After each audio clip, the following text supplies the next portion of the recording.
सोलापूर जिल्हा परिषद निवडणुकीच्या पार्श्वभूमीवर भाजपाने स्वबळावर निवडणूक लढवण्याचा निर्णय जवळपास निश्चित केला आहे। अक्कलकोटचे आमदार आणि भाजपचे माजी जिल्हाध्यक्ष सचिन कल्याण शेट्टी यांनी माध्यमांशी बोलताना याबाबत माहिती दिली आहे। आमदार कल्याण शेट्टी म्हणाले की स्थानिक परिस्थिती पाहता कोणासोबतही युती करण्याची गरज नाही। भाजपकडे मजबूत संघटन आणि कार्यकर्त्यांची फळी आहे, त्यामुळे आम्ही स्वबळावर निवडणूक लढवण्यासाठी पूर्णपणे तयार आहोत।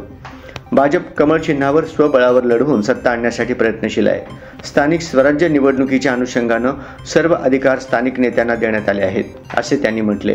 जिल्हा पातळीवर युतीबाबतचा अंतिम निर्णय सोलापूर जिल्ह्याचे पालकमंत्री जयकुमार गोरे घेणार असल्याचेही कल्याण शेट्टी यांनी स्पष्ट केले। संघटनेचे जे प्रमुख आहेत ते जो निर्णय घेतील तो आम्हाला मान्य असेल, पण सध्या आमची तयारी स्वबळावर लढण्याचीच आहे, असे त्यांनी सांगितले।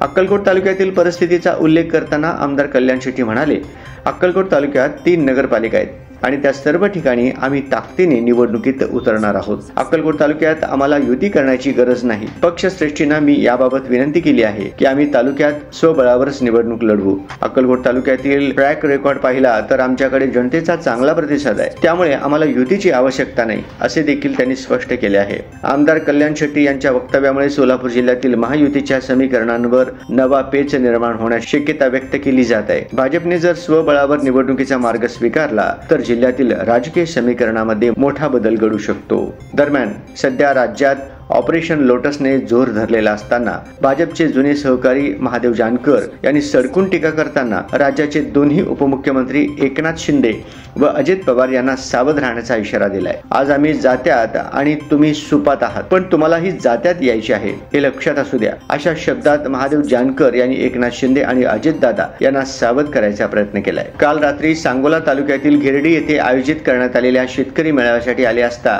महादेव जानकर बोलत होते। यावेळी बच्चू कडू, माड्याचे शरद पवार गटाचे खासदार धैर्यशील मोहिते पाटील आणि आयोजक आबा मोठे आदी मान्यवर उपस्थित होते। भाजपकडे आमदार येऊ लागताच ते म्हणतात, तुम्हाला तुमचे आमदार सांभाळता येत नाहीत, आमदार सांभाळण्याची कुवत नसल्याचे बोलतात, अशी खंत देखील महादेव जानकर यांनी व्यक्त केली आहे। तर गोपीनाथ मुंडे यांच्या वारसदाराबाबत मंत्री छगन भुजबळांनी केलेले वक्तव्य खोडून काढताना गोपीनाथ मुंडे यांची पहिली वारसदार पंकजा मुंडे असून दुसरी प्रीतम, तिसरी यशस्वी आणि चौथा वारसदार महादेव जानकर आहे, असे त्यांनी सांगितले।